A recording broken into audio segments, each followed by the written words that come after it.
Hello students. तो आज के लेक्चर में हम लोग पढ़ने वाले हैं कुछ ग्राफ्स बेसिक ग्राफ्स। अभी तुम लोग बोलोगे, अगर तुम लोग जेई बैकग्राउंड से हो, जेई मेंस या फिर एडवांस की प्रिपरेशन कर रहे हो, तो तुम लोग के लिए ग्राफ जो मैं अभी बताने जा रहा हूँ काफ़ी आसान होगा और वो तुम लोग ने देखा हुआ रहेगा ऑलरेडी।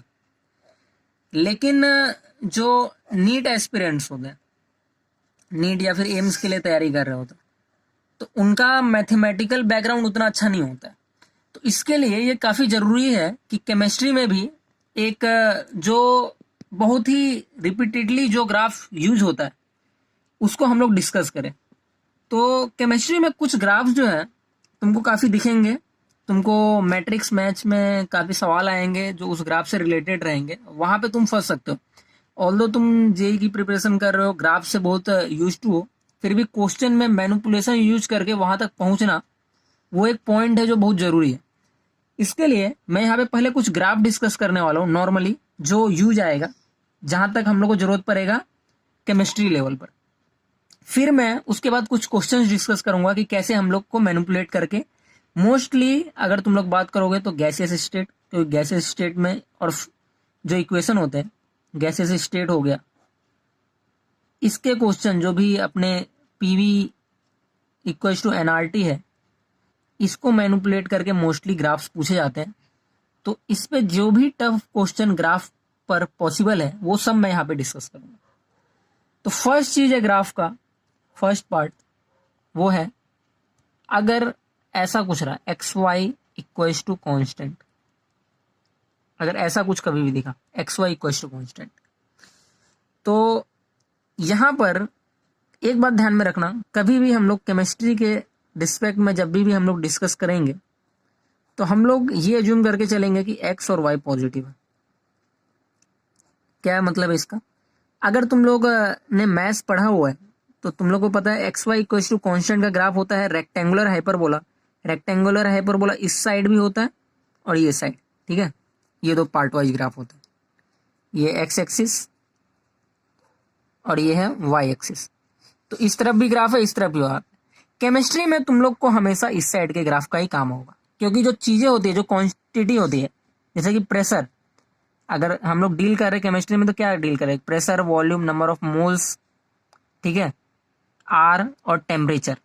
तो अगर टेम्परेचर अगर केल्विन में है तो टेम्परेचर हमेशा पॉजिटिव होगा, ठीक है, आर भी पॉजिटिव होता है। वॉल्यूम -23 लीटर ऐसा कुछ कभी सुनोगे नहीं तुम लोग, तो वॉल्यूम हमेशा पॉजिटिव होता है और प्रेशर हमेशा पॉजिटिव होता है।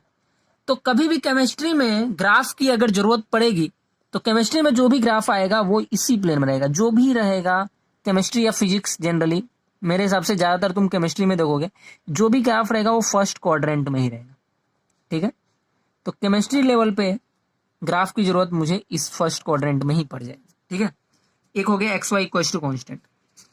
नेक्स्ट टाइप का ग्राफ है जो हम लोग देखेंगे यहाँ पे, सेकेंड, वो होता है y equals to k x square.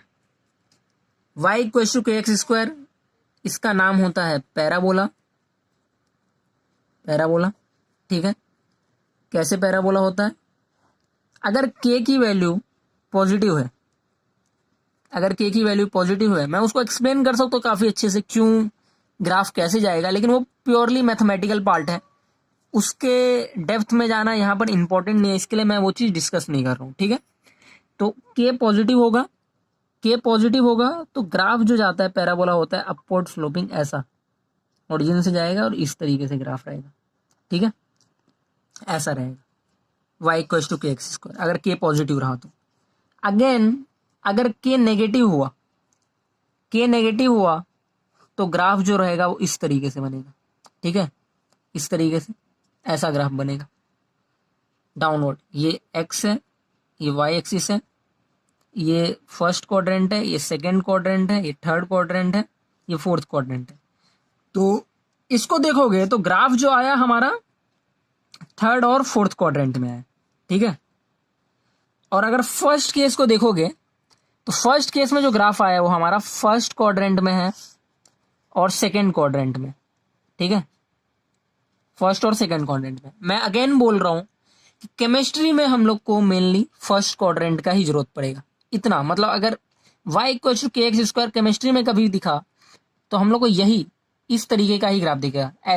इतना ही पोर्शन का ग्राफ का यूज आएगा मेनली। ये मैं इस पॉइंट पे फोकस कर रहा हूँ, फर्स्ट क्वाड्रेंट वाले पॉइंट पे। केमिस्ट्री में मोस्ट ऑफ द टाइम तुम लोग को फर्स्ट क्वाड्रेंट ही दिखेगा, ठीक है।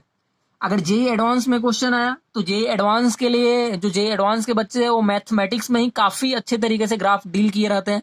प्ले विथ ग्राफ्स करके एक बुक भी है, तो तुम लोग एओडी में अच्छे से ग्राफ डिस्कस करते हो, तो उन लोग के लिए रिक्वायर्ड नहीं है। मैं नीट प्रोस्पेक्टिव से बोल रहा हूँ कि तुम लोग को ग्राफ उतना डिटेल में नहीं आएगा, तो तुम लोग के लिए मैं जितना रिक्वायर्ड है, ठीक है। थर्ड क्वेश्चन हो गया, थर्ड टाइप का जो ग्राफ है ये भी पैराबोला ही है, बस इसको बदलने का तरीका अलग है। जैसे कि y equal to k x square था, अगर मैं x और y इंटरचेंज कर देता हूं तो क्या बन जाएगा, x equal to k y square, ठीक है। तो x equal to k y square का ग्राफ होता है, x equal to k y square का ग्राफ होता है, x equal to k y square को ये करके तुम ऐसे कर दो, इसको ऐसे कर लो, y square equal to x equal to k y square. तो x equal to k y square का ग्राफ होता है ऐसे, अगर k की वैल्यू पॉजिटिव है, k की वैल्यू पॉजिटिव है तो x equal to k y square का होता है ग्राफ इस तरफ। तो अगेन हम लोग को क्या यूज आएगा, फर्स्ट क्वाड्रेंट में तो इतना ही है। अगर ये क्या है फर्स्ट क्वाड्रेंट, ये क्या है फोर्थ क्वाड्रेंट, तो अगेन जो हम लोग को यूज में आने वाला है वो कितना यूज में आने वाला है, इतना, फर्स्ट क्वाड्रेंट वाला, ठीक है। तो x equal to k y square का ग्राफ ये होगा अगर k पॉजिटिव है। नेक्स्ट केस अगर k नेगेटिव हुआ, अगर k नेगेटिव होता है तब क्या करेंगे, k नेगेटिव होगा तो जो भी वैल्यू जो पॉजिटिव आ रही थी, पहले जो y की वैल्यू पॉजिटिव आ रही थी, y की वैल्यू तो x की वैल्यू तो पॉजिटिव है, x की वैल्यू क्या थी, पॉजिटिव थी। x equal to k y square है तो y तो हमेशा पॉजिटिव है, y स्क्वायर तो हमेशा पॉजिटिव होगा, तो k अगर पॉजिटिव हुआ तो x भी पॉजिटिव हो जाएगा। लेकिन अगर मैं बोलता हूँ x equal to k y square और k नेगेटिव है तो y स्क्वायर तो हमेशा पॉजिटिव होगा, किसी भी चीज का स्क्वायर पॉजिटिव होता है तो ये तो हमेशा पॉजिटिव होगा। k क्या है, नेगेटिव, तो x की वैल्यू नेगेटिव आएगी, तो पूरा ग्राफ इस तरफ शिफ्ट हो जाएगा, ठीक है। ये हो गया सेकंड, ये हो गया फोर्थ। तो नेगेटिव वाले का हम लोग को यूज नहीं आएगा मेनली, हम लोग को जो यूज आने वाला है वो ये फर्स्ट क्वाड्रेंट वाला, इसी का यूज आएगा मोस्ट ऑफ द केसेस में। एक अगला सिनेरियो लेते हैं जो लास्ट है, जिसको तुम लोग ऑलरेडी बहुत तरीके से 10th में डिस्कस कर चुके हो, बहुत बेसिक ग्राफ है, इसके लिए मैं इसको लास्ट में डिस्कस कर रहा हूँ। ये है y equal to m x plus c. y equal to m x plus c क्या होता है, एक स्ट्रेट लाइन होता है,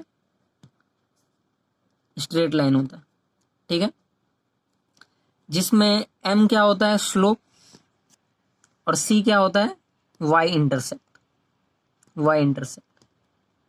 अभी के लिए मैं एज्यूम करता हूं कि c पॉजिटिव है, एज्यूम करता हूं मैं ऐसा कि y इंटरसेप्ट पॉजिटिव है और m भी पॉजिटिव है।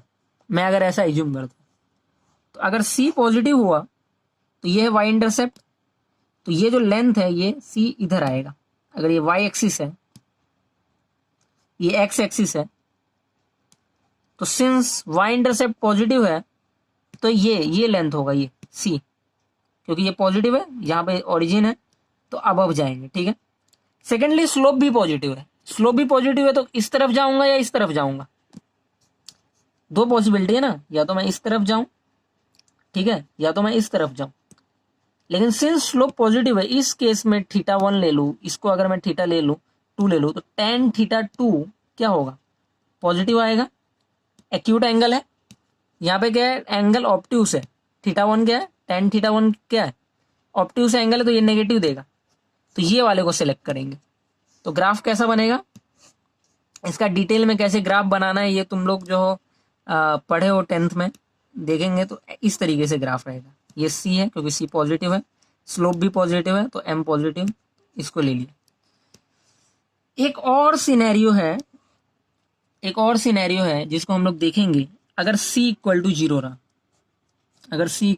रहा, मतलब ग्राफ कैसा है, फिफ्थ टाइप का, y equal to m x, y equal to mx मतलब straight line passing through origin, straight line passing through origin, ठीक है, straight line passing through origin. अगर मैं एज्यूम करता हूं कि m पॉजिटिव है, मतलब स्लोप पॉजिटिव है, तो स्लोप अगर पॉजिटिव है तो ये x एक्सिस हुआ, ये y एक्सिस हुआ, कैसे जाएगा, स्लोप पॉजिटिव है तो इस तरफ से स्ट्रेट लाइन जाएगा ऐसे, इसका कुछ थीटा वैल्यू होगा, tan थीटा इक्वल टू क्या होगा m, ठीक है। तो नीट एस्पिरेंट्स जो हैं जितने भी, वो जो 5 टाइप का ग्राफ मैंने डिस्कस किया है वो कैसे उसका शेप होता है, उनके शेप को ध्यान में रख ले, क्योंकि उनके लिए ध्यान में रखना काफ़ी ज़रूरी है शेप को, क्योंकि उनका अप्रोच उतना मैथमेटिकल नहीं होता है, वो उतने मैथमेटिकल नहीं होते हैं। तो इसके लिए इन सारे सिनेरियो को जो है, जो भी 5 सिनेरियो मैंने डिस्कस किया है उनको तुम लोग ध्यान में रख लो। तो ये जो 5 सिनेरियो मैंने यहाँ पे डिस्कस किया है, इस 5 सिनेरियो के बेसिस पे, इन 5 सिनेरियोज के बेसिस पे मैं अगले लेक्चर्स में क्या डिस्कस करने वाला हूँ, डिफरेंट ग्राफ डिस्कस करने वाला हूँ। उसका ग्राफ कैसे ड्रॉ होगा, क्या होगा, ये सब हम लोग डील करेंगे उसमें नेक्स्ट लेक्चर में, ठीक है। तो समझ जाओगे कैसे कौन कौन से थे। पहला क्या था, x y equal to constant, revise कर देता हूँ। दूसरा क्या था, y equal to k x square. तीसरा क्या था तीसरा, भूल गए, भूलना नहीं है, तीसरा था x equal to k y square. चौथा क्या था y equal to m x plus c. पांचवा क्या था, y equal to m x. ये 5 टाइप के ग्राफ्स जो है केमिस्ट्री में फ्रीक्वेंटली यूज होंगे। उसमें भी जो सबसे ज्यादा फ्रीक्वेंट रहेगा ये 5th वाला, 4th वाला और 1st वाला। ये 3 ग्राफ जो है सबसे ज्यादा फ्रीक्वेंट रहेंगे। ये तुमको कभी कभी देखने को मिलेगा, लेकिन फिर भी एक सेफ गेम खेलने के लिए तुम लोग को ये 5 ग्राफ को ध्यान में रखा है, रटा हुआ होना चाहिए। एक इक्वेशन बनेगा, कभी भी ऐसा कुछ दिखे तो उससे कैसे ग्राफ ड्रॉ करेंगे, उसके लिए इन 5 ग्राफ को ध्यान में रखना है, ठीक है, अच्छे मार्क्स को स्कोर करने के लिए। तो अगले लेक्चर में मैं डिफरेंट टाइप के ग्राफ्स पे क्वेश्चन डिस्कस करूंगा। Thank you.